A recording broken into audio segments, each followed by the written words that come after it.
Episode 169. ஆதனும் பவித்ரனும் சண்டைக்கு தயாராக நின்று கொண்டிருந்தார்கள். அப்போது ஒற்றன்கிரி தனது குதிரையை எடுத்துக்கொண்டு அட்டூரியனை பார்த்து இந்த விஷயத்தை சொல்ல சென்றான். அப்போது சோமன் சபரியை பார்த்து, என்னடா பேசிட்டா இருக்காங்கன்னு சொன்ன, அவன் இப்ப சண்டை போடவே தயார்னு சொல்லிட்டான், ஆதன் எப்படா இவனை சமாளிப்பான் என்று கேட்டான். அதுதான் எனக்கும் புரியல சோமனே, அந்த பவித்ரன் வேற ரொம்ப பலசாலியான ஆளு, அவன் சக்தி தெரியாம ஆதன் சவால் விட்டான்னு நினைக்கிறேன்டா என்று பயத்துடன் கூறினான் சபரி. ஆதம் பேசாம இன்னும் 7-8 பேரை அடிச்சிருந்தா அந்த மீத இருக்க 50,000 பேட்டில் பாயிண்ட்ஸ வாங்கிருக்கலாம். இப்ப வீராப்பா பேசி அவங்கிட்ட அடி வாங்கிட்டு வந்தா என்ன பண்றது சொல்லு என்று கோபத்தில் கூறினான் சோமன். அட, அடி வாங்கிட்டு வந்தா கூட பரவாயில்ல சோமனே, அந்த பவித்ரன் ஆதனை கொல்ல கூட தயங்க மாட்டான்டா. இப்பவே பாரு, அந்த பவித்ரன் பச்சை மிளகா கடிச்ச மாதிரி கண்ணுல கொலவரையோடு நின்னுட்டு இருக்கான் பாரு என்று கூறினான் சபரி. அதை கேட்டதும் சோமனுக்கு மிகவும் அதிர்ச்சியாக இருந்தது. இந்த குண்டுப்பாய சொல்ற மாதிரி ஆதனுக்கு ஏதாவது ஒண்ணு ஆச்சுன்னா நம்ம என்ன பண்றது என்று நினைத்து மேலும் பயந்தான். அப்போது மறுபக்கம் இருந்த தமிழ்வாணன், ஆதன் கொஞ்சம் யோசிச்சு பேசிருக்கலாம், ஏன் இப்படி அவசரப்பட்டு பேசினான்னு தெரியலையே, சரி என்னதான் நடக்குதுன்னு காத்திருந்து பாப்போம், ஏன்னா இதுல நம்ம போய் உதவி செய்ய முடியாது, ஏன்னா இது 1-on-1 சண்டை வேற, கடவுளே ஆதனுக்கு எதுவும் ஆயிடக்கூடாதுப்பா என்று நினைத்தான். மற்றொரு பக்கம் ஒற்றன்கிரி ஆதன் செய்த இந்த விஷயத்தை அட்டூரியனிடமும் தணிகைநாதனிடமும் எடுத்துரைத்தான். அதை கேட்ட அட்டூரியன், என்னது வேங்கையனா ஆதன் ஜெயிச்சதும் இல்லாம அவனை கொல்லாம விட்டதுக்கு நன்றி சொல்லிட்டும் போயிட்டானா என்று அதிர்ச்சியுடன் கேட்டான். ஆமையா, வேங்கையா ஆதனை பாராட்டிட்டு நன்றி சொல்லிட்டு அந்த மைதானத்துல இருந்து எங்கேயோ போயிட்டாயா என்று கூறினான் ஒற்றன்கிரி. அதை கேட்டு தணிகைநாதன் சிரித்தார். அப்போது அட்டூரியன் தணிகைநாதனை பார்த்து, ஐயா, இந்த ஆதன் வேங்கையனையும் ஜெயிச்சிட்டான்னு சொல்லிட்டு இருக்கான், நீங்க என்ன சிரிச்சிட்டு இருக்கீங்க என்று கேட்டான். ஆமா அட்டூரியன், ஆதன் வேங்கையனை ஜெயிச்சது வருத்தமான விஷயமா இருந்தாலும் அவன் அடுத்து பகிச்சுக்கிட்டது மாவீரன் பவித்ரன, அதை நினைச்சுதான் சிரிச்சேன் என்று கூறினார் தணிகைநாதன். ஐயா, இப்படிதான் நம்ம வேங்கையனே நினைச்சோம், ஆனா ஆதன் அவனை ஜெயிச்சதும் இல்லாம அவனை மன்னிச்சு வேற விட்டுருக்கான் ஐயா என்று கூறினான் அட்டூரியன். தணிகைநாதன் சிறிது நேரம் யோசித்து விட்டு, நீ சொல்றது சரிதான் அட்டூரியன், ஆனா இது ஆதனுக்கு எதிரா மாறுறதுக்கும் வாய்ப்பு இருக்கு, சாதகமா மாறுறதுக்கும் வாய்ப்பு இருக்கு. ஏன் நான் அப்படி சொல்றேன்னா, அங்கிருந்து போன வேங்கையன் ஒன்னு ஆதனுக்கு வாழ்நாள் எதிரியா மாறுவான், இல்லனா வாழ்நாள் நண்பனா மாறிடுவான் டோரியன். ஆனா அவன் எந்த முடிவு எடுக்க போறான், அதுக்கப்புறம் அவன் எப்படி இருக்க போறான்னு தெரியல. சரி, என்னதான் நடக்க போகுதுன்னு பாக்கலாம் என்று கூறினார். அதை கேட்ட டோரியன், என்னையா சொல்றீங்க, அந்த வேங்கையன் ஆதன் அவமானப்படுத்தி ஜெயிச்சு மன்னிச்சு விட்டுருக்கான், அப்படி இருக்கும்போது அவன் எப்படி ஆதன் கூட நண்பனா மாறுவான் என்று பதட்டத்துடன் கேட்டான். இல்ல டோரியன், வேங்கையின் இயல்பு அதுதான், அதனாலதான் சொன்னேன். சரி, அது இருக்கட்டும், இப்ப ஆதன் பவித்ரன் கூட சண்டை போடுறத பத்தி சொல்றேன். ஆதனும் வேங்கையனும் ஒரே லெவல்ல இருக்கிறதுனால வேணும்னா ஆதன் ஜெயிச்சிருக்கலாம், ஆனா பவித்ரன் 2வது எக்ஸ்போர்ட் லெவல் சக்தியில இருக்கவன், அவனோட சக்தி முதல் எக்ஸ்போர்ட் லெவல் சக்தியில இருக்கவனை விட அப்படியே பாதி அதிகமா இருக்கும். அதனாலதான் சொல்றேன், ஆதன் படாது பாடு பட போறான்னு என்று கூறினார் தணிகைநாதன். அதை கேட்ட அட்டூரியன் மற்றும் ஒற்றன்கிரி சந்தோஷமாக உணர்ந்தார்கள். அப்போது மறுபக்கம் ஆதன் தனது மின்னல் ஈட்டியை எடுத்து பவித்ரன் மீது தாக்கினான். அந்த மின்னல் ஈட்டியை தனது வாள் கொண்டு அதை வெட்டி 2 துண்டாக்கினான் பவித்ரன். அதை பார்த்து அங்கிருந்த மக்கள் அனைவரும் திகைத்து போனார்கள். அதை பார்த்த லோகேஷ் மற்றும் மாதவன் வஞ்சகமாக சிரித்தார்கள். பவித்ரனின் சக்தி ஆதனுக்கே பேரதிர்ச்சியாக இருந்தது. இவன் நமக்கு ரொம்ப டஃப் கொடுப்பான் போல இருக்கு என்று நினைத்தான் ஆதன். சபரி, சோமன் மற்றும் அங்கிருந்த ஆதன் ஆதரவாளர்கள் அனைவரும் பேரதிர்ச்சி அடைந்தார்கள். அவர்கள் ஏதும் பேசாமல் அப்படியே அமைதியாக அவரவர் இடத்தில் அமர்ந்து கொண்டு உன்னிப்பாக அந்த சண்டை போடும் மேடையை பார்த்து கொண்டிருந்தார்கள். மறுபக்கம் தணிகைநாதன் ஒற்றன் கிரியை பார்த்து, நீ சீக்கிரம் அந்த போட்டி நடக்கிற களத்துக்கு போகிறீ, அங்க நடக்க போற சண்டை ஆதன் வாழ்நாள்ல பார்த்திருக்காத சண்டையா இருக்க போகுது, அவன் அதுல வாங்க போற ஒரு அடியும் நீ வந்து என்கிட்ட சொல்லணும். இந்த சண்டைக்கு நடுவுல வர வேலையே வேணாம், எல்லாம் முடிஞ்சதுக்கு அப்புறம் வா, இல்லனா அந்த ஆதன் உயிர் முடிஞ்சதுக்கு அப்புறம் வா, சரியா என்று சத்தமாக கூறினார். அதை கேட்டதும் ஒற்றன் உடனே தனது குதிரையை எடுத்துக்கொண்டு அந்த போட்டி நடக்கும் களத்திற்கு விரைந்தான். அப்போது பவித்ரன் ஆதனை பார்த்து, என்னடா கண்ணு, முதல் அட்டாக்கே சும்மா அதிருதுல, இது சும்மா ட்ரெய்லர் தான் கண்ணா, இனிமேதான் என் ஆற்றல் என்னன்னு நீ பார்க்க போற என்று ஏளனமாக கூறினான். அதை கேட்ட ஆதன் சத்தமிட்டு சிரித்து விட்டு, உன்ன மாதிரி முதலடியில ஜெயிச்சதும் பெருமையா பேசுற பல பேரை பார்த்திருக்கேன், அதுக்கப்புறம் அவங்க என்ன ஆயிருக்காங்கன்னு எனக்கும் தெரியும், சரி எதுவா இருந்தாலும் சண்டையோட கடைசியில பாத்துக்கலாம் வா என்று கூறினான்.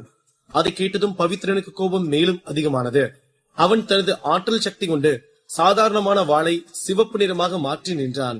ஆதன் மத்தவங்க கிட்ட பேசுற மாதிரி பவித்ரன் கிட்ட தேவையில்லாம பேசிக்கிட்டு இருக்கான். பவித்ரன் நிச்சயமா ஆதனை உயிரோட விடுவாங்கிறது சந்தேகம்தான் என்று கூறினான் கூட்டத்தில் இருந்த ஒரு எக்ஸ்பர்ட்.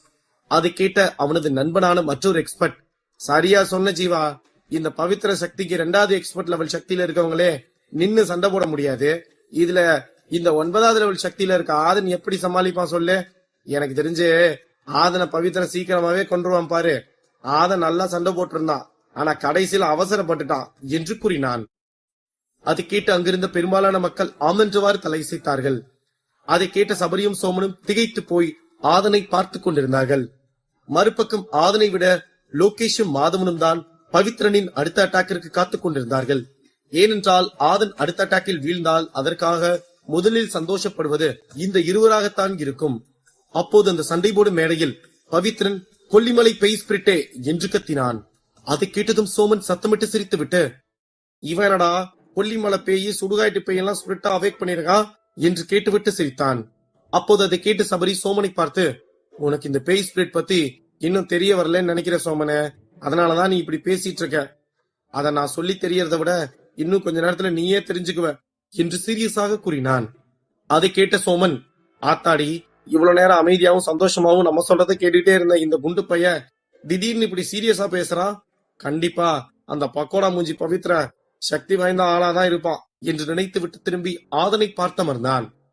அப்போது இந்த பேய்கள் வேகமாக சென்று ஆதனை சுற்றியது. அதை பார்த்த ஆதன் சத்தமிட்டு சிரித்தான். அந்த பேய்கள் ஆதனின் உடம்பில் ஒட்டிக்கொண்டு அவனை துன்புறுத்த ஆரம்பித்தது. அப்போது ஆதன் அந்த பேய்களை பிடித்து அந்த பக்கம் தூக்கி எறிந்தான். அந்த பேய்கள் மீண்டும் வந்து ஆதனின் உடம்பில் ஒட்டிக்கொண்டது. அதை பார்த்து அங்கிருந்த மக்கள் ஆதனை அந்த பேய்கள் கொன்றுவிடும் என்று எண்ணிக்கொண்டிருந்தார்கள். அப்போது ஆதனின் உடம்பில் இருந்து வந்த ஈட்டியின் ஆற்றல் அந்த அனைத்து பேய்களையும் அட்டாக் செய்தது. அந்த அனைத்து பேய்களும் அடுத்த நிமிடம் இறந்து அங்கேயே மண்ணில் விழுந்தது. அந்த பேய்கள் மண்ணில் விழுந்த அடுத்த நிமிடம் அந்த பேய்கள் எல்லாம் மறைந்து போனது. அதை பார்த்த ஆதனின் ஆதரவாளர்கள் மற்றும் சோமன், சபரி அனைவரும் சந்தோஷமாக கத்தினார்கள். அதை பார்த்த லோகேஷிற்கும் மாதவனுக்கும் பேரதிர்ச்சியாக இருந்தது.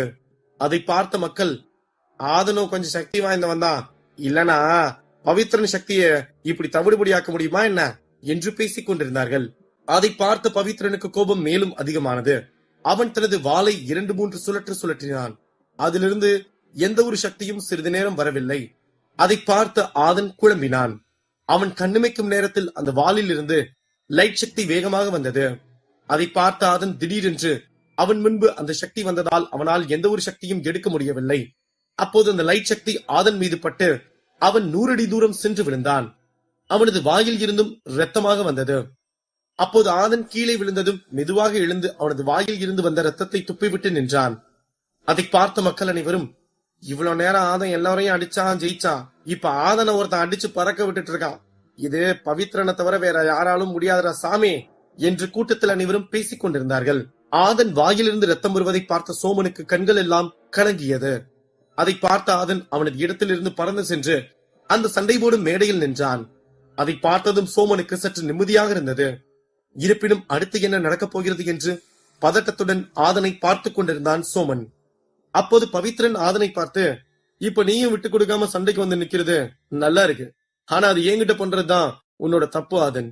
இப்ப நான் யாருன்னு உனக்கு காட்டுறேன் பாரு என்று கூறிவிட்டு தனது ரெட் பிளேட் சக்தியை எடுத்தான். அந்த ரெட் பிளேட் சக்தியுடன் சேர்ந்து அவனது கொல்லிமலை பெய் சக்தியும் ஆதனை நோக்கி தாக்கினான். அதை பார்த்த ஆதன் தனது கையை உயர்த்தி ஈட்டி சக்தியை எடுத்து அந்த சக்தியை நோக்கி தாக்கினான். அந்த 2 சக்திகளும் வேகமாக சென்றது. அது ஒன்றையொன்று மோதியதும் அங்கு மிகப்பெரிய ஒரு சத்தம் உண்டானது. அதன் பிறகு அந்த சக்தியில் இருந்த கொல்லிமலை பேய்கள் மட்டும் வந்து மீண்டும் ஆதனை பற்றி கொண்டது. இந்த முறை அது ஆதன் உடம்பை முன்பை விட வலுவாக தாக்க ஆரம்பித்தது. அதை பார்த்த ஆதனுக்கு கோபம் மேலும் அதிகமானது. ஈட்டி பிளாஸ்ட் என்று கத்தினான் ஆதன். அப்போது மின்னல் ஈட்டிகள் வந்து அந்த பேய்களை அடித்து அப்படியே பஸ்பமாக்கியது. அதை பார்த்த பவித்ரன், இவனுக்கு இன்னும் சக்தி வாய்ந்த தாக்குதலை பண்ணாதான் நம்ம இவனை கொல்ல முடியும் போல இருக்கு என்று தனக்குள் நின்றுவிட்டு ஆதனை பார்த்து, ஒரு வாரியர் லெவல் சக்தியில் இருந்துட்டு என் சக்தியவே துவம்சம் பண்றியா? இப்ப நீ என் சக்தியை உடைச்சதுக்கு உன்னை வருத்தப்பட வைக்கிறேன் பாரு என்று கூறினான். அதை கேட்டதும் ஆதன் தனது மின்னல் ஈட்டியை மறைய வைத்துவிட்டு தங்க நிறமான டிராகன் ஈட்டியே என்று கத்தினான். அப்போது ஆதன் அந்த தங்க நிறமான டிராகன் ஈட்டியோடு நின்று கொண்டிருந்தான். அந்த ஈட்டியை பார்த்து பவித்ரன் பயப்படாமல் தனது லைட் சக்தியை எடுத்து ஆதனை நோக்கி தாக்கினான். அப்போது இரண்டு சக்தியும் மீண்டும் வந்து ஒன்று சேர வானில் மோதியது. அப்போது அந்த அதிர்வு அங்கிருந்த மக்கள் அனைவரையும் கதிகலங்க வைத்ததோடு ஆதனும் பவித்ரனும் அந்த சக்தியின் தாக்குதலால் 2-3 அடிகள் பின்னால் சென்றார்கள். அதை பார்த்த அந்த பெரிய மேடையில் இருந்த ஒரு பெரியவர், ஆதனை விட பவித்ர சக்தியில அதிகமா இருக்கலாம், ஆனா ஆதனோட ஈட்டி சக்தி ரொம்ப வலிமையானது லோகேஷ். இத நான் ஏன் சொல்றேன்னா, நான் பவித்ரனோட பல சண்டையை பார்த்திருக்கேன். ஏன் இன்னைக்கு கூட நம்ம பார்த்திருப்போம். அவன் லைட் சக்திக்கு முன்னாடி எந்த ஒரு வீரனும் நிக்கவே முடியாது. ஆனா ஆதன் அதை உடைச்சிருக்கான். இதுல இருந்தே நம்ம தெரிஞ்சுக்கலாம் இந்த ஆதன் எவ்வளவு சக்தி வாய்ந்தவன்னு. அதனால நம்ம யாரையும் குறைவா மதிப்பிடக்கூடாது லோகேஷ் என்று கூறினார். அதை சரி என்று தலையசைத்து விட்டு அவர்கள் இருவரும் சண்டை போடும் மேடையை பார்த்துக் கொண்டிருந்தார்கள். அப்போது ஆதன் பவித்ரனை பார்த்து, அடேங்கப்பா, உன்னோட சக்தி பயங்கரமானதா இருக்கே, ஆனா என்ன பண்றது, என்னோட சக்தியை தான் உன்னோட சக்தி தாக்கு பிடிக்க முடியல. இதுல இவரு என்ன வருத்தப்பட வைக்கிறேன்னு வேற சொல்றாரு என்று கிண்டலாக கூறினான். அதன் பிறகு இருவரும் மாறி மாறி தாக்கிக் கொண்டார்கள். இருவரது பலமும் சமமாக தெரிந்தது.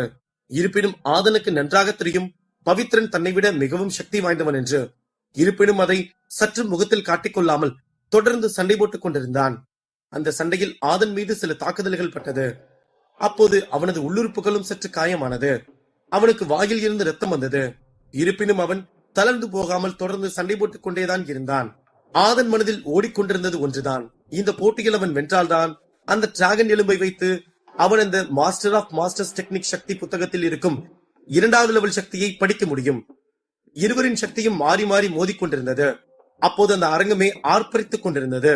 மக்களும் யார் இதில் வெற்றி பெறப் போகிறார்கள் என்று மாறி மாறி பார்த்துக் கொண்டிருந்தார்கள்.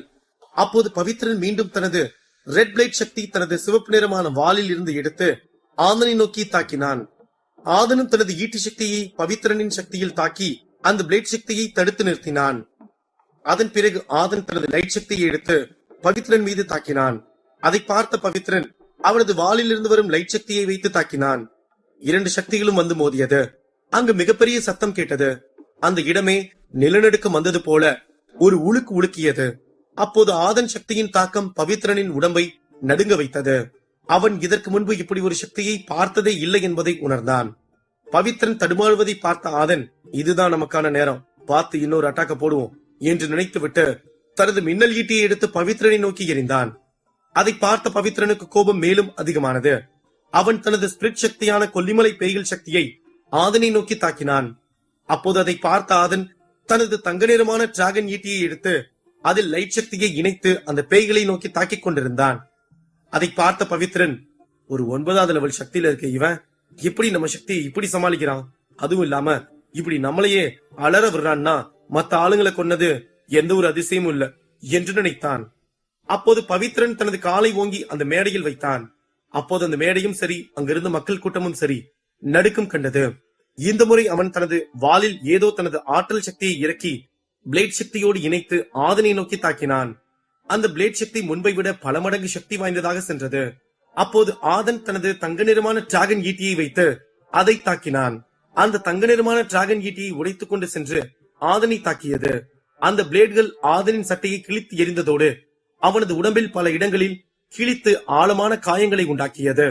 அத்துடன் அந்த பேய்கள் ஆதனை நெஞ்சில் உதைத்து தள்ளியது.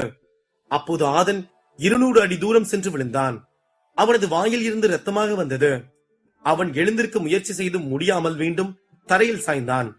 அதை பார்த்து அங்கிருந்த கூட்டம் அப்படியே அமைதியானது. லோகேஷ் மற்றும் மாதவன் மிகவும் மகிழ்ச்சியாக உணர்ந்தார்கள். பவித்ரனுக்கு காத்திருக்கும் அதிர்ச்சி என்ன? ஆதன் பவித்ரனை எப்படி வெல்லப் போகிறான்? அடுத்தடுத்த கதைக்களத்தில் காத்திருக்கும் சிறப்பான சம்பவங்கள் என்ன? இதை பற்றி மேலும் தெரிந்து கொள்ள பாக்கெட் எஃப்எம் உடன் இணைந்திருங்கள்.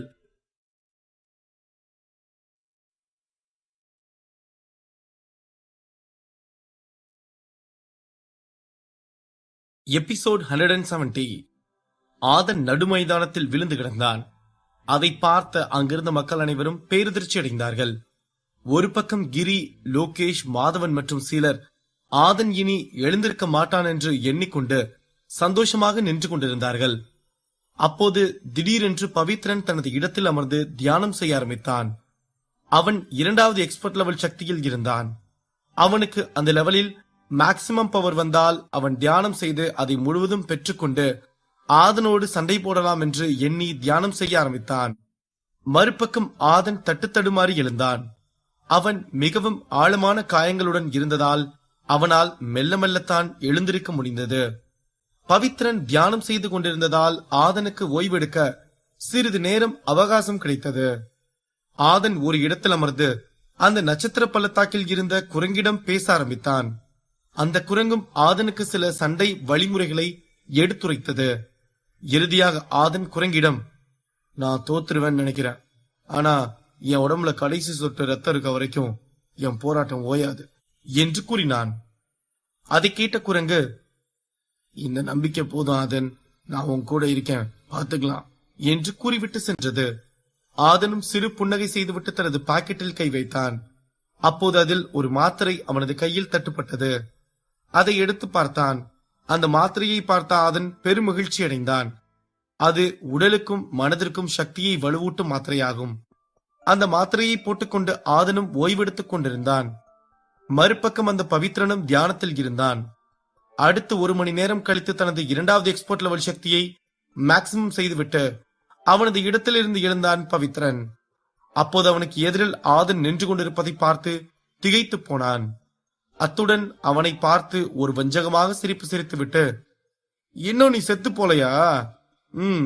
நீயும் ஒரு நல்ல மாவீரன் தான். இருந்தாலும் என் கையாலதான் நீ சாகணும்னு விதி இருக்கும் போது அதை யார் மாத்த முடியும்? சரி, இன்னும் பேசிட்டு இருக்க வேணாம். இந்த சண்டையை ஒரு முடிவுக்கு கொண்டு வந்துடணும்னு நான் முடிவு பண்ணிட்டேன் என்று கூறிவிட்டு தனது மேக்சிமம் சக்தியான உயிர்கொல்லி பேய்களே என்று கத்தினான். அப்போது அவனது உடம்பில் இருந்து ஒரு சிவப்பு நிறமான ஆற்றல் வந்து அவனது வாளில் பட்டது. அது பட்ட அடுத்த நிமிடம் அந்த ஆற்றல் பேய்களாக மாறியது. அதன் பிறகு அந்த பேய்களுக்கு வானத்தில் இருந்து ஏதோ ஒரு சக்தி கிடைத்தது. அது கிடைத்த அடுத்த நிமிடம் அந்த பேய்கள் அனைத்தும் சிவப்பாக மாறி ஆதனை தாக்க வேக வேகமாக சென்றது. அதை பார்த்த அங்கிருந்த கூட்டம் ஆதனுக்கு என்னவாக போகிறது என்று கவனமாக பார்த்து கொண்டிருந்தார்கள். ஆனால் ஆதன் அந்த சக்தியை பார்த்து சிறு புன்னகை செய்துவிட்டு நின்று கொண்டிருந்தான். ஆதனுக்கு நன்றாக தெரியும் இந்த சக்தி வந்து தன் மீது மோதினால் தனக்கு எந்த ஒரு காயமும் ஏற்படுத்தாது என்று. ஆனால் உடனே கொன்றுவிடும். அவன் இந்த சக்தி போல் ஒரு வலிமையான சக்தியை இதற்கு முன்பு பார்த்ததும் இல்லை. இதுபோல சக்தி இருக்கும் நபரிடம் சண்டை போட்டதும் இல்லை என்பதே உண்மையாகும். அப்போது சோமனுக்கு அருகாமையில் அமர்ந்திருந்த ஒரு எக்ஸ்பர்ட், இந்த சக்தி தான் பவித்ரனோட ரொம்ப பவர்ஃபுல்லான சக்தி. இந்த சக்தி எதிராளி மேல பட்டதும் அவங்க இறந்து போயிருவாங்க. இந்த சக்தி பவித்ரன் இதுக்கு முன்னாடி 2-3 வாட்டி தான் பயன்படுத்தி இருக்கான். அப்ப எல்லாம் அந்த எதிராளி இறந்து போயிருக்கான். அப்ப இந்த சக்தி ஆதனையும் கொன்னுடும் தான் நான் நினைக்கிறேன் என்று கூறிவிட்டு கவனமாக பார்த்து கொண்டிருந்தான். அவன் பேசியதை கேட்ட சோமன், எந்த சண்டை போட்டிக்கு போனாலும் எவனாவது ஒருத்தன் இப்படி வாயில வண்டியை விட்டு ஏத்துற மாதிரியே தாண்டா பேச வர்றீங்க. இருந்தாலும் அவன் சொன்னது உண்மைதான் சபரி. ஏன்னா ஆதன் தேவையில்லாம பவித்ரன் கிட்ட சவால் விட்டுட்டான். இப்ப என்ன ஆக போகுதுன்னு நமக்கு தான் பக்கு பக்குன்னு இருக்கு என்று கூறினான். சரியா சொன்ன சோமனே, இந்த ஆதன் சாப்பாட்டு ராமனா இருந்த என்ன கூட இப்படி பதட்டப்பட்டு சண்டையா பார்க்க வச்சிட்டான்டா என்று கூறினான் சபரி. அதை கேட்டு அந்த நிலையிலும் சோமனும் அங்கு சுற்றியிருந்த அனைவரும் சிரித்தார்கள். அங்க ஒருத்தன் உயிருக்கு என்ன ஆக போகுதுன்னு பாத்துக்கிட்டு இருக்கோம். இதுல உனக்கு நகைச்சுவை வேற இல்லையா? இனி இப்படி பேசினா உன் ஆக்க அறுத்து நடுமைதானத்துல வச்சுட்டு வந்துருவேன் பாத்துக்கோ என்று கூறினான் சோமன். அதை கேட்டு சபரி வாயை மூடிக்கொண்டு அமர்ந்திருந்தான். மறுபக்கம் ஆதனின் கதை இத்துடன் முடிவுக்கு வரப்போகிறது என்று லோகேஷ் மற்றும் மாதவன் எண்ணி வஞ்சகமாக சிரித்துக் கொண்டிருந்தார்கள். அப்போது அந்த சிவப்பு நிறமான பேய்கள் வந்து ஆதனை தாக்கியது. அது அவனை தாக்கியதும் அப்படியே மேலே தூக்கியது. அதன் சக்தி நேரத்திற்கு நேரம் அதிகமாகிக் கொண்டே இருந்தது. ஆதனின் முகம் நேரத்திற்கு நேரம் வழியில் சிவந்து கொண்டே இருந்தது. ஆதன் காற்றில் அந்த கடுமையான தாக்குதல்களை தாங்கிக் கொண்டிருப்பதை பார்த்து சோமனுக்கும் சபரிக்கும் நெஞ்சம் பதைபதைத்தது. இதுக்கு மேல பொறுமையா அந்த சக்தியை எடுக்காம இருந்தா சரிப்பட்டு வராது. அதனால நம்ம சக்தியை என்னன்னு இவனுக்கு காட்டிதான் ஆகணும் என்று தனக்குள் ஆதன் நினைத்துவிட்டு தனது கண்களை மூடி தன்னிடம் இருந்த டிவைன் சக்தியான குரங்கிடம் பேச ஆரம்பித்தான். அதை பார்த்து அங்கிருந்த மக்கள் ஆதன் வலி தாங்க முடியாமல் தான் கண்களை மூடிக்கொண்டிருக்கிறான் என்று எண்ணிக்கொண்டிருந்தார்கள். அப்போது அந்த சிவப்பு நிற பேய்கள் ஆதனின் உடம்புக்குள் சென்று அவனது உள்ளுறுப்புகளை தாக்க செல்லும் போது அந்த டிவைன் சக்தியான குரங்கு அந்த ஆற்றலை தடுத்து நிறுத்தியது. அதை உணர்ந்த ஆதன் சிறு புன்னகை செய்துவிட்டு கண்களை மூடியவாறு நின்று கொண்டிருந்தான். அங்கிருந்த யாருக்கும் ஆதன் டிவைன் சக்தி மிக்க குரங்கிடம் உரையாடி கொண்டும் அதன் சக்தியை பயன்படுத்திக் கொண்டும் இருக்கிறான் என்று தெரியவில்லை. ஆதனுக்கு ஏதும் ஆகாததை கவனித்த பவித்ரன் உயிர்கொல்லி பேய்கள் மேக்சிமம் என்று மீண்டும் ஒரு அட்டாக்கை செய்தான். அந்த சக்தியின் வேலை என்னவென்றால் அது எதிரியின் உடம்புக்குள் நுழைந்து அவனது உள்ளுறுப்புகளை ஆழமாக காயப்படுத்தி கொன்றுவிடும். அது இதற்கு முன்பு அனுப்பிய பேய்கள் சக்தியை விட வலிமை மிக்க சக்தியாகும். அந்த சக்தி ஆதனுக்கு அருகில் வந்ததும் ஆதன் உடம்பில் இருந்து ஒரு ஆற்றல் சக்தி வந்து அந்த பேய்கள் அனைத்தையும் கண்ணிமைக்கும் நேரத்தில் அடித்து பஸ்மமாக்கியது. அதை பார்த்து அங்கிருந்த மக்கள் பேரதிர்ச்சி அடைந்தார்கள். அது மட்டுமின்றி அந்த சக்தி அந்த அரங்கம் முழுக்க சூழ்ந்திருந்தது. அதில் பவித்ரனை மட்டும் தாக்க குறிவைத்து வேகமாக சென்றது. தன்னை தாக்க வரும் சக்தியை பார்த்து பவித்ரன் ஆணவம் மறைந்து பயமும் அதிர்ச்சியும் அதிகமானது. ஒரு 9வது லெவல் சக்தியில இருக்க ஆதன் எப்படி என் சக்தியை தாங்கிட்டு இந்த சக்தியை என் பக்கம் திருப்பி விடுறதோட அவனோட ஆற்றல் சக்தியும் இவ்வளவு வலிமையானதா இருக்கு என்று பயத்தில் நினைத்து பார்த்தான். அந்த சக்தியை பார்த்த அங்கிருந்த மக்களும் திகைத்து போனார்கள். ஏனென்றால் ஒரு வாரியர் லெவல் சக்தியில் இருக்கும் நபரால் எப்படி இவ்வளவு வலிமையான சக்தியை பயன்படுத்த முடிகிறது என்று அனைவரும் வியப்பாக பார்த்து கொண்டிருந்தார்கள். அந்த சக்தி பவித்ரனை தாக்க செல்லும் போது ஆதன் கண்களை மூடிக்கொண்டு குரங்கிடம், இந்த சக்தி பவித்ரனை கொன்றுமா என்று கேட்டான். இல்ல ஆதன், என்ன நடக்க போகுதுன்னு கொஞ்சம் பொறுத்திருந்து பாரு, நீயே ஆச்சரியப்படுற அளவுக்கு இப்போ ஒரு சம்பவம் நடக்க போகுது என்று கூறியது குரங்கு. அந்த சக்தி போய் பவித்ரனின் மீது பட்ட அடுத்த நிமிடம் அவனது ஆற்றல் சக்தி அனைத்தும் அது எடுக்க ஆரம்பித்தது. அவனது உடல் பலம் மற்றும் ஆற்றல் சக்தி என அனைத்து சக்திகளையும் எடுத்துக் கொண்டிருந்தது. அதை பார்த்து அங்கிருந்த கூட்டத்தில் ஒருவன், இது எப்படி சாத்தியமாச்சு? பவித்ரனோட சக்தியை ஆதன் சமாளிச்சது நம்ப முடியாத ஒண்ணு. இதுல ஆதனோட சக்தி பவித்ர சக்தி எடுத்துட்டு இருக்கு. அப்போ ஆதன் ஏதோ சக்தி வாய்ந்த ஆற்றல் சக்திய கத்துக்கிட்டு இருக்கான். அதனாலதான் அவனால இந்த மாதிரி அதிசயம் எல்லாம் பண்ண முடியுது என்று கூறினான். அதை கேட்ட சோமனும் சபரியும் சந்தோஷமாக உணர்ந்தார்கள். அப்போது ஆதனிடம் குரங்கு பேசியது. பாத்தி ஆதன், இது எப்படி இருக்கு? இந்த விஷயத்தை நீயே எதிர்பார்த்திருக்க மாட்டேல்ல என்று கேட்டது. ஆமா ஆமா நண்பா, ரொம்ப நன்றி. இதுக்கு மேல இவனை நான் பாத்துக்கிறேன் என்று சந்தோஷமாக கூறினான் ஆதன். நீ பாத்துக்கிறியா என்று கூறிவிட்டு சத்தமிட்டு சிரித்தது குரங்கு. என் நண்பனை காயப்படுத்தின அந்த பவித்ரனை இதோட நான் விட்டுருவேன் நினைச்சியா ஆதன்? இன்னும் என் சக்தி முழுமையா முடியல. அங்க என்ன நடக்குதுன்னு கொஞ்சம் காத்திருந்து பாரு என்று கூறியது. அதை கேட்ட ஆதன் கண் விழித்து பவித்ரனை பார்த்தான். அவனது உடல் பலம் மற்றும் ஆற்றல் சக்தி எல்லாம் எடுத்ததும் அவன் தட்டுத்தடுமாறி ஆதனிடம் ஏதோ பேசுவதற்கு வந்தான். அப்போது ஆதன் தன்னை அறியாமல் கைகளை உயர்த்தினான். அப்போது வானத்தில் இருந்து வந்த ஒரு இடி பவித்ரனின் மேல் விழுந்தது. அவனது உடல் சிதறி போய் இறந்து போனான். அதை பார்த்த ஆதனே பேரதிர்ச்சி அடைந்தான். அப்போது நட்சத்திர குரங்கு, ஆதன், இதுக்கு மேல உன் உயிருக்கு ஆபத்து வரும்போது ஒரு நிமிஷம் என்ன நினைச்சேன்னா போதும் ஆதன், நான் உன் முன்னாடி வந்து நிப்பேன். ஆனா இன்னைக்கு மாதிரி அது அங்க இருக்க யாருக்கும் தெரியாது என்று கூறியது. அதை கேட்டதும் ஆதன் சிறு புன்னகை செய்தான். அதன் பிறகு அந்த குரங்கு ஏதும் பேசாமல் அமைதியானது. அங்கு நடந்த விஷயத்தை பார்த்த அங்கிருந்த அனைவரும் பேரதிர்ச்சி அடைந்தார்கள். பவித்ரனின் உடல் துண்டு துண்டாக வெடித்து சிதறியதை பார்த்த லோகேஷ் அவனது இருக்கையிலிருந்து எழுந்து வேகமாக நின்றான். ஆதனை தவிர அங்கிருந்த அனைவரும் திகைத்து போய் தான் நின்று கொண்டிருந்தார்கள். குயிலி லோகேஷை பார்த்து, இப்ப நம்ம இங்க பார்த்தது உண்மைதானா லோகேஷ்? ஆதன் பவித்ரனையும் கொண்டுட்டானா என்று கேட்டாள். லோகேஷ் அதிர்ச்சியோடு ஆதனை பார்த்து கொண்டு ஆமென்றவாறு தலையசைத்தான். அதன் பிறகு ஆதன் அந்த சண்டை போடு மேடையில் இருந்தான். அப்போது அவனது ஆழமான காயங்கள் எல்லாம் சின்ன சின்ன காயங்களாக மாறுவதை உணர்ந்தான். அதுவும் அந்த நட்சத்திர குரங்கின் செயல்தான் என்று ஆதனுக்கு மட்டும்தான் தெரியும். ஆதனை எதிர்த்தால் மரணம்தான் என்பதற்கு பவித்ரனின் மரணம் அனைவருக்கும் ஒரு எடுத்துக்காட்டாக இருந்தது. ஆதனின் 9வது லெவல் சக்தி மேக்சிமம் லெவலுக்கு முன்னேறியது. அவன் இன்னும் எக்ஸ்போர்ட் லெவல் சக்திக்கு முன்னேற 2 அடிகள் தான் பாக்கி இருந்தது. நம்ம குரங்கு நண்பனோட சக்தி மட்டும் நமக்கு சப்போர்ட் பண்ணாம இருந்திருந்தா நம்ம கண்டிப்பா இந்த பவித்ரன் கிட்ட தோத்திருப்போம். இந்த குரங்கு நண்பனை பத்தின விஷயம் யாருக்கும் தெரியக்கூடாது என்று நினைத்தான் ஆதன். அப்போது அந்த பெரிய மேஜிக் ஸ்கிரீனில் ஆதனின் பேட்டில் பாயிண்ட்ஸ் 3 லட்சமாக தங்க நிறத்தில் பிரகாசித்தது. அதை பார்த்து அங்கிருந்த மக்கள் அனைவரும் ஆதன் இதற்கு முழு தகுதியான நபர் என்று மனதில் நினைத்துக் கொண்டும் அங்கு அருகில் இருக்கும் நபர்களுடன் பேசிக் கொண்டிருந்தார்கள். அப்போது சோமன் சபரியை சந்தோஷத்தில் கட்டியணைத்துக் கொண்டு, ஆதன் பவித்ரனா ஜெயிச்சிட்டான். அப்ப ஆதன் கேட்ட அந்த பரிசை சட்டு போட்டு கொடுத்து விட்டீங்கன்னா நம்ம எல்லாரும் இங்க இருந்து கிளம்பிடலாம் என்று யாரோ பேசுவது போல பேசிவிட்டு அமர்ந்தான். அதை கேட்டு அங்கிருந்த மக்கள், ஆமா ஆமா, ஆதன் 3 லட்சம் பேட்டில் பாயிண்ட்ஸ்க்கு அதிகமாவே பாயிண்ட் ஜெயிச்சிட்டான். அப்ப அவனுக்கு என்ன பரிசு வேணுமோ அதை கேட்டு அவனுக்கு கொடுக்கறதா நியாயமான விஷயம் என்று ஆங்காங்கே மக்கள் பேச ஆரம்பித்தார்கள். ஒரு வாரியர் லெவல் சக்தியில் இருக்கும் நபர் இந்த போட்டிக்கு வந்து அங்கு இருக்கும் மாவீரனான லோகேஷை பகைத்துக் கொண்டு அவனிடமே சவால் விட்டு பல எண்ணற்ற மாவீரர்களை கொன்று அதிலும் சிலரை வார்த்தைகளாலே மிரட்டி அவர்களது பேட்டில் பாயிண்ட்ஸை பெற்று அந்த மைதானத்தின் மாவீரர்கள் என்று போற்றத்தக்க சுதர்ஷன், வேங்கையன் இருவரையும் வென்று அவர்களை கொல்லாமல் மன்னித்துவிட்டு அதன் பிறகு பவித்ரன் என்னும் மாவீரனை எதிர்த்து தனது உயிரை இழக்கும் தருவாய் வந்தபோது எதிர்த்து நின்று அவனது உடல் பாகங்களை தனித்தனியாக புடுங்கி எறிந்து வெற்றி பெற்றிருக்கிறான் என்றால் இது வரலாற்றில் குறித்து வைக்க வேண்டிய விஷயமாகும் என்று அங்கிருந்த மக்கள் அனைவரும் பேசிக் கொண்டிருந்தார்கள். தன்னோடு சண்டை போடவே அங்கிருந்த அனைவரையும் பயப்பட வைத்து விட்டான் ஆதன். அந்த சண்டை முடிந்ததும் அங்கிருந்து யாரும் கிளம்பாமல் ஆதனையே வியப்பாக பார்த்து கொண்டிருந்தார்கள். ஆதன் அங்கிருந்த அனைவரையும் சுற்றி பார்த்துவிட்டு சோமனை பார்த்து கண்ணடித்துவிட்டு தலையை உயர்த்தி அந்த பெரிய மேடையில் அதிர்ச்சியில் இருந்து கலையாமல் நின்று கொண்டிருக்கும் லோகேஷை பார்த்து, என்னப்பா லோகேஷ், நீ என்ன கொல்லணும்னு உன் பீமன் வம்சத்து ஆளுங்களா அனுப்புன, அப்புறம் எல்லாத்துக்கும் பேட்டில் பாயிண்ட்ஸ் ஆசைய காட்டின, ஆனா விதி என்னன்னு இருக்குன்னு பாத்தியா? இப்ப என் கூட சண்டை போட வந்த எவனும் உயிரோட இல்ல, இல்லனா இந்த மைதானத்திலே இல்ல. இப்போ இதுக்கு நீ என்ன சொல்ல வர்ற லோகேஷ் என்று கேட்டான் ஆதன். ஆதனின் கேள்வி லோகேஷிற்கு கன்னத்தில் அறை விழுந்தது போல இருந்தது. அவனுக்கு என்ன பேசுவதென்று தெரியவில்லை. ஏனென்றால் ஆதன் லோகேஷின் சவாலையும் வென்றுவிட்டான்.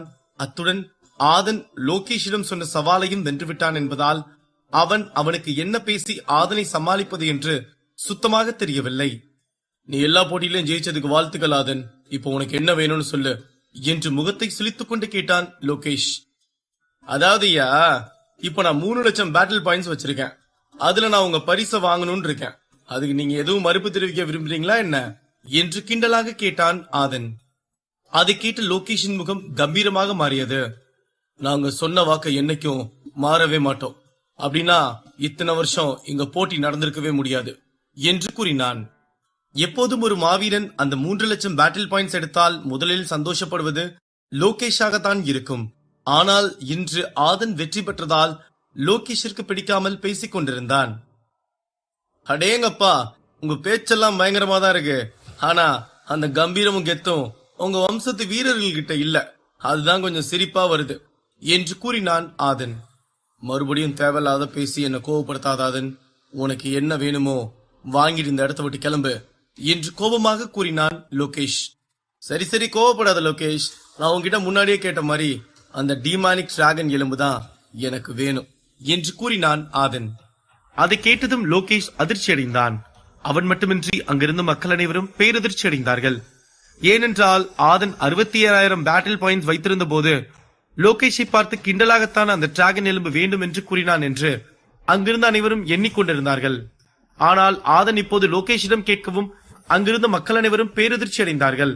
அப்ப இந்த ஆதன் இந்த டிராகன் எலும்பை வாங்கணும்னு தான் இவ்வளவு கஷ்டப்பட்டு சண்டை போட்டுட்டு இருந்தானா? இருந்தாலும் இவனுக்கு இந்த டிராகன் எலும்பு கொஞ்சம் ஓவர் தான் என்று ஒருவன் கூறினான். அப்போது அவனுக்கு அருகில் இருந்த ஒரு எக்ஸ்பர்ட், நீ என்ன பேச்சு பேசுற தம்பி, அந்த ஆதனோட அந்த டிராகன் எலும்பு வாங்குற தகுதியான ஆளு இந்த கூட்டத்திலையும் இந்த மைதானத்திலையும் காட்டு பார்க்கலாம், அவன் உயிரை பணைய வச்சு ஜெயிச்சிருக்கான், நீ இங்க நின்றுட்டு இப்படி தரக்குறைவாலாம் பேசுறது நல்லாவா இருக்கு? அப்படி உனக்கு ஆதன் மேல நம்பிக்கை இல்லனா நீ அவன் கூட களத்துல இறங்கி சண்டை போடு பார்க்கலாம் என்று கூறினான். அதை கேட்டதும் அந்த நபர் அமைதியாக மருந்து கொண்டான். மறுபக்கம் லோகேஷ் தனது தலையை உயர்த்தி அறிவிக்க வந்தான். அப்போது அவனுக்கு அருகில் வந்த ஒரு பெரியவர், ஒரு நிமிஷம் லோகேஷ், உன்கிட்ட கொஞ்சம் பேசணும் என்று கூறினார். அதை கேட்டதும் லோகேஷ் அவன் பேச வந்ததை நிறுத்திவிட்டு அவரை பார்த்து நின்றான். சண்டை போடும் மேடையில் இருந்து ஆதனும் இறங்கி வந்த அந்த பெரியவர் மேடைக்கு முன்பு நின்றான். ஆதனுக்கு காத்திருக்கும் அதிர்ச்சி என்ன, லோகேஷ் எடுக்க போகும் முடிவு என்ன, அடுத்தடுத்த கதைக்களத்தில் காத்திருக்கும் சிறப்பான சம்பவங்கள் என்ன?